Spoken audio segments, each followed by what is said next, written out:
প্রতিমা। Iron মানে পুঁটি মাছ। আইস, তারপর কি? আইল্যান্ড।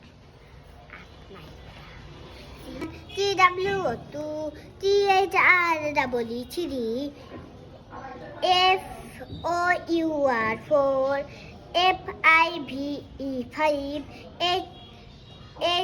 HIH 6 HEVEN 7 EIGHT 8